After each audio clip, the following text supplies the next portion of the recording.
Assalamualaikum warahmatullahi wabarakatuh. Perkenalkan, nama saya Ranita Putri Febriani, NPM 20133100047. Dan perkenalkan teman-teman saya. Perkenalkan, nama saya Safitri Putri Utami, NPM saya 20133100033.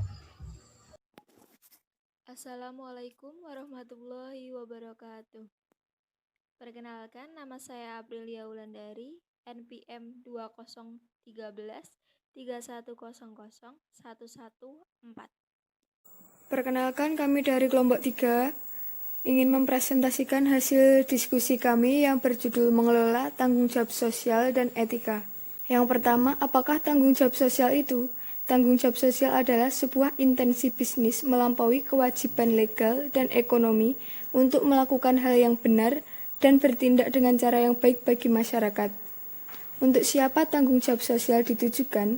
Tanggung jawab sosial ditujukan untuk perusahaan yang memiliki berbagai bentuk tanggung jawab terhadap seluruh pemangku kepentingannya, yang diantaranya adalah konsumen, karyawan, pemegang saham, komunitas, dan lingkungan dalam segala aspek operasional perusahaan yang mencakup aspek ekonomi, sosial, dan lingkungan. Pro dan kontra mengenai tanggung jawab sosial perusahaan.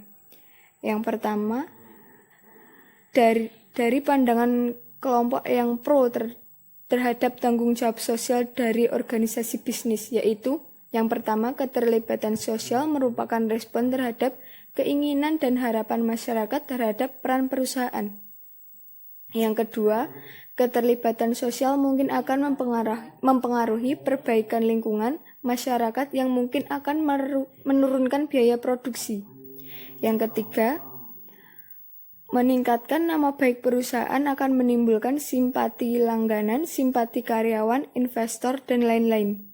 Yang keempat, dapat menunjukkan respon positif perusahaan terhadap norma dan nilai yang berlaku dalam masyarakat sehingga mendapat simpati masyarakat. Sedangkan dari pandangan kelompok yang kontra terhadap tanggung jawab sosial dari organisasi bisnis, yang pertama, mengalihkan perhatian perusahaan dari tujuan utamanya dalam mencari laba. Yang kedua, memungkinkan keterlibatan perusahaan terhadap permainan kekuasaan atau politik secara berlebihan yang sebenarnya bukan lapangannya.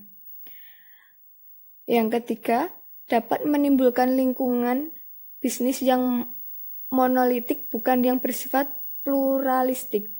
Yang keempat, keterlibatan sosial memerlukan dana dari tenaga yang cukup besar yang tidak dapat dipenuhi oleh dana perusahaan yang terbatas, yang dapat menimbulkan kebangkrutan atau menurunkan tingkat pertumbuhan perusahaan. Dari kewajiban ke responsivitas ke tanggung jawab sosial. Kewajiban sosial yang merefleksikan pandangan klasik, pandangan bahwa satu-satunya tanggung jawab sosial manajemen adalah maksimalisasi keuntungan untuk memenuhi tanggung jawab ekonomi dan legal tertentu. Dua konsep lainnya, responsivitas sosial dan tanggung jawab sosial, mencerminkan pandangan sosioekonomi yang menyatakan bahwa tanggung jawab sosial manajemen lebih dari sekedar menghasilkan keuntungan dan termasuk melindungi dan meningkatkan kesejahteraan masyarakat. Tanggung jawab sosial sebuah niatan bisnis melampaui kewajiban legal dan ekonomi untuk melakukan hal yang benar dan bertindak dengan cara yang baik bagi masyarakat. Perbedaan tanggung jawab sosial dan responsivitas manajemen. Yang pertama, pertimbangan utama dari tanggung jawab sosial berupa etika, sedangkan dari responsivitas sosial berupa pragmatis. Yang kedua, fokus. Dari tanggung jawab sosial berupa akhir tujuan, dari responsivitas sosial berupa tujuan. Yang ketiga, penekanan. Dari tanggung jawab sosial berupa kewajiban, dari responsivitas sosial berupa respon. Yang keempat, keterangan kerja keputusan. Dari tanggung jawab sosial berupa jangka panjang, sedangkan dari responsivitas sosial berbentuk jangka menengah dan pendek. Manajemen hijau atau green. Manajemen hijau merupakan seperangkat proses standar dan praktik yang membentuk perusahaan untuk meningkatkan keberlanjutannya dengan merencanakan, melakukan, mengevaluasi, dan mengatur kebijakan lingkungan. Terima kasih Mbak Ranita atas penjelasannya. Setelah itu saya akan melanjutkan bagaimana organisasi dapat menjadi hijau. Organisasi dapat menjadi hijau. Untuk yang pertama, pendekatan hukum atau hijau muda, yaitu perusahaan hanya melakukan apa yang disyaratkan secara hukum dengan mematuhi hukum, peraturan, dan regulasi dengan sukarela tanpa tantangan hukum. Dan yang kedua, pendekatan pasar, yaitu perusahaan merespon preferensi pelanggan mereka untuk ramah lingkungan. Dan yang ketiga, pendekatan stakeholder, yaitu perusahaan bekerja untuk memenuhi tuntutan lingkungan dari berbagai pemangku kepentingan seperti karyawan, pemasok, dan masyarakat.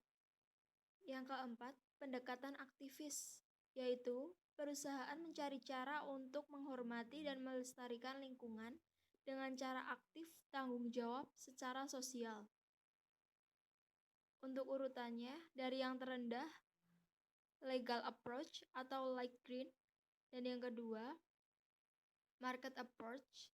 Untuk di atasnya lagi, stakeholder approach, dan yang paling atas activist approach atau dark green. Lalu, apa itu etika manajemen?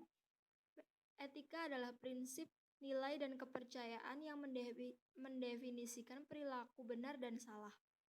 Banyak keputusan yang dibuat manajer mengharuskan mereka untuk mempertimbangkan proses dan siapa yang terpengaruh oleh hasilnya.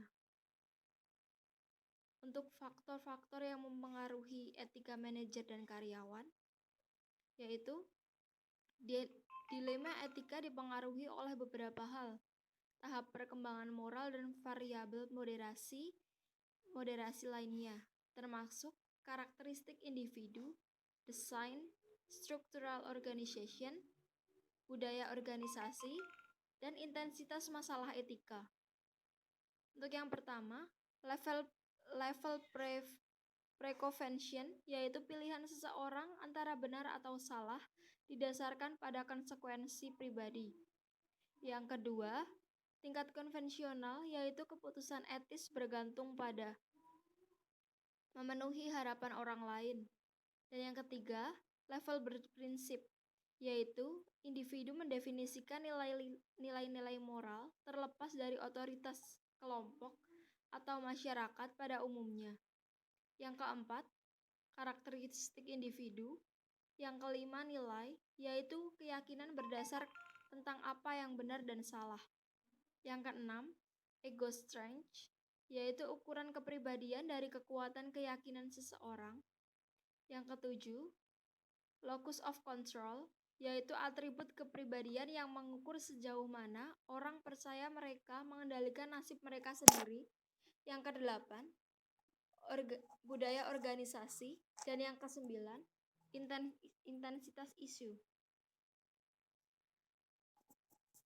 Lalu, bagaimana dalam konteks internasional? Etika dalam konteks internasional, yang pertama, standar etika tidak universal. Perbedaan sosial dan budaya menentukan perilaku yang dapat diterima. Dan yang kedua, undang-undang praktik korupsi asing.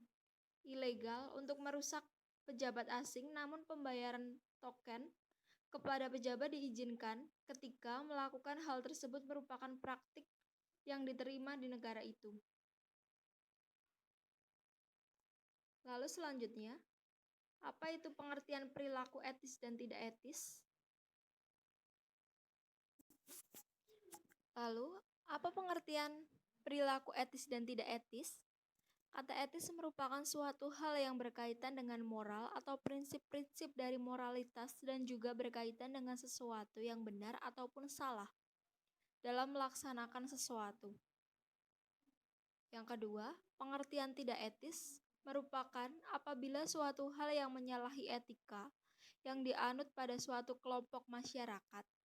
Pengertian tidak etis adalah jika suatu tindakan yang menyalahi etika yang dianut suatu kelompok masyarakat.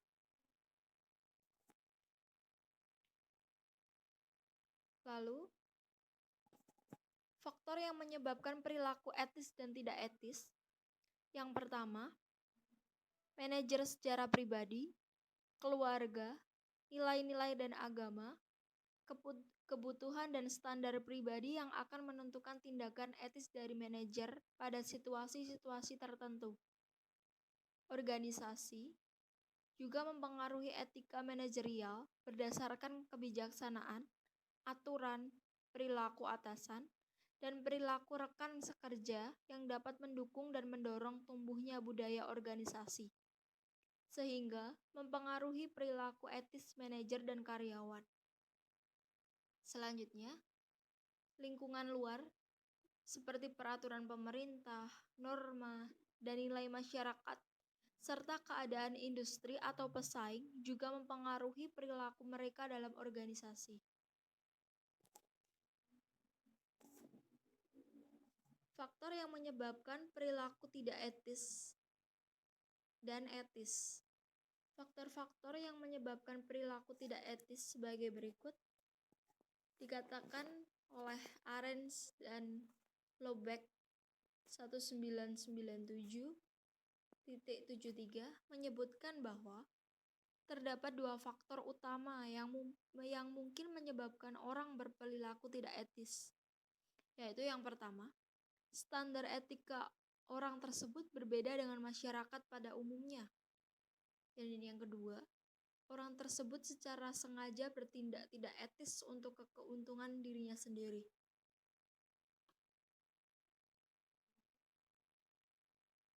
Saya kira sekian untuk penjelasan dari saya. Selanjutnya akan dilanjutkan oleh Mbak Safitri. Kepada Mbak Safitri, saya persilahkan. Baik, saya Safitri akan melanjutkan presentasi dari Mbak Aprilia. Materi selanjutnya yaitu penggunaan kode etik yang efektif. Yang pertama yaitu kembangkan kode etik sebagai panduan dalam menangani dilema etika dalam pengambilan keputusan. Yang kedua yaitu komunikasikan kode etik secara reguler kepada seluruh karyawan. Yang ketiga, sangkut pautnya dengan komitmen organisasi bahwa seluruh tingkatan manajemen secara kontinu menegaskan pentingnya kode etik dan komitmen organisasi. Dan yang terakhir yaitu menegur dan konsisten menegakkan disiplin bagi mereka yang melanggar kode etik. Bagaimana cara manajer meningkatkan perilaku etis dalam organisasi?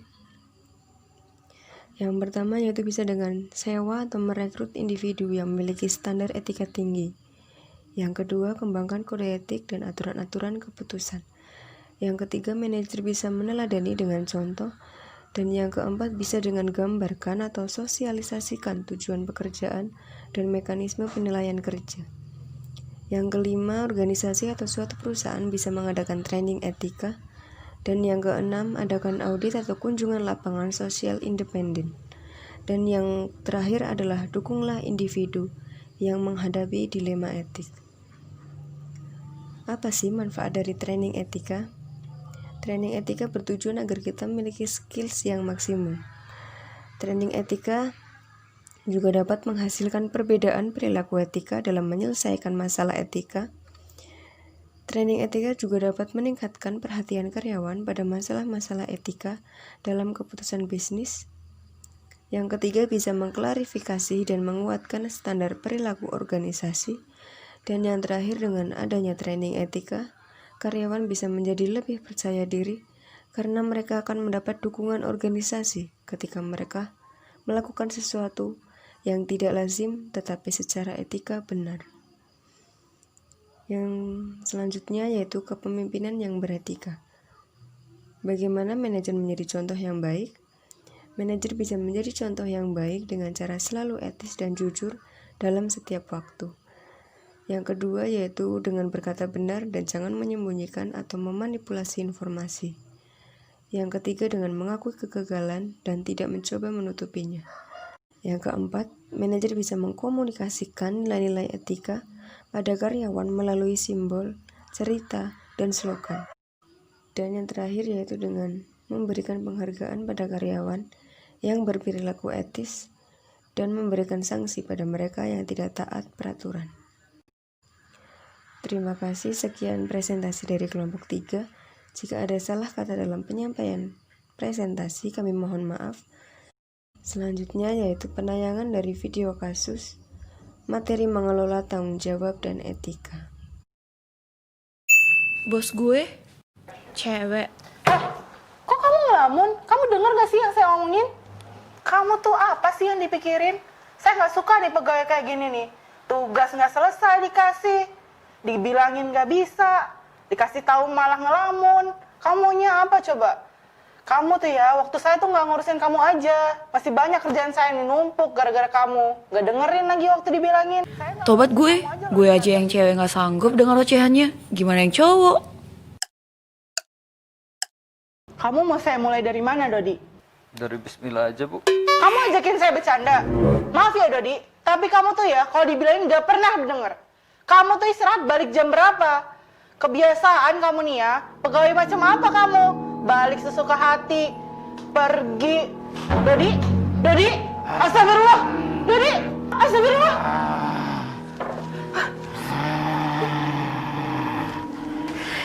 Bu. Heran gue. Siapa sih sebenarnya yang kesurupan? Ya lagi lu males sih orangnya, makanya suka diomelin sama si bos. Kayaknya emang parah sih. Gue juga pernah diomelin sama ibu, cuma gara-gara. Bu, ini ada surat. Mohon ditandatangani ya, Bu. Saya cek dulu.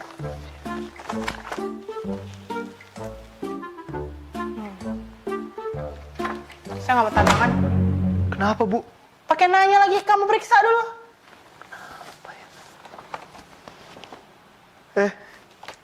Iya, Bu. Nama ibu gak ada spasi. Makasih kalau kamu udah tahu. Tapi nggak cuma itu. Duduk kamu, dengerin. Heran saya, kamu tuh udah jadi pegawai di sini berapa lama sih? Masa nulis nama saya aja salah? Anak saya umur 2 tahun udah bisa loh nulis nama saya dengan benar. Kamu nulis nama saya. Dasar emang. Aduh. Tapi menurutku ibunya ada benernya loh. Mentang sekretaris bupuan ya. Udah gini nih. Beneran. Jadi kalau kalian aja yang kayak gini sering diomelin, lah gimana aku? Dulu aja nih ya, pertama kali jadi sekretarisnya, rasanya aku mau resign ya dari kantor kita. Esi, yang kamu buat tuh salah. Harusnya gini. Esi, kamu terlambat 2 menit ya? Esi, lipstick kamu kok nggak matching? Pusing aku tuh. Ibunya perfeksionis banget. Tapi waktu itu...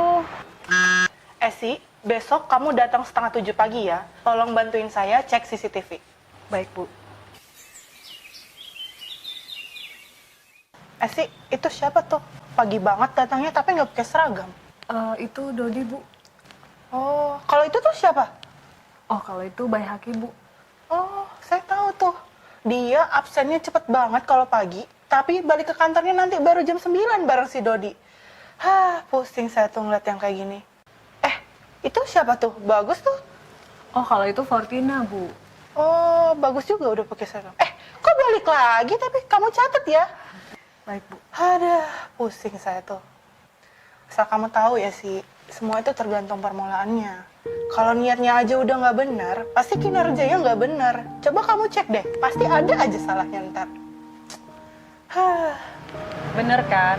Masing-masing kalian tuh ada aja salahnya. Karena kata ibu, semua tuh berawal dari niat. Niat kita buat ke kantor untuk apa sih? Apa cuma mau nunggu uang masuk tiap awal bulan? Atau kita benar-benar pengen mengabdi untuk negeri ini? Emang sih kalau dipikir-pikir, semua yang Bu bilang tuh nggak ada yang salah. Buahnya aja yang bandel jadi anak buah. Kalau kita perhatiin ya, kantor kita tuh lebih produktif, semuanya bukuan masuk. Target kantor tuh juga tercapai tuh.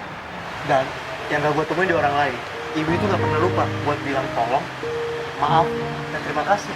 Tolong bantuin saya cek CCTV. Maaf ya Dodi, makasih kalau kamu udah tahu. Nah, kata ibu, untuk sampai di level pengabdian, kita tuh harus benar-benar nerapin kode etik pegawai DJP.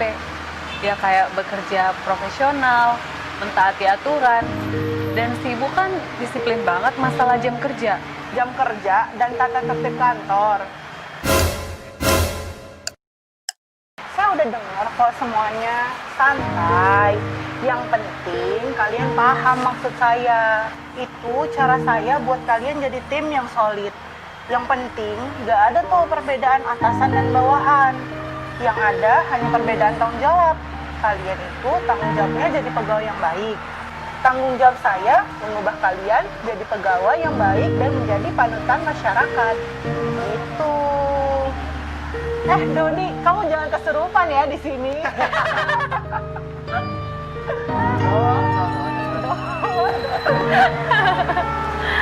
Membangun tim yang solid diperlukan kerjasama yang baik. Saling mengingatkan adalah salah satu kuncinya.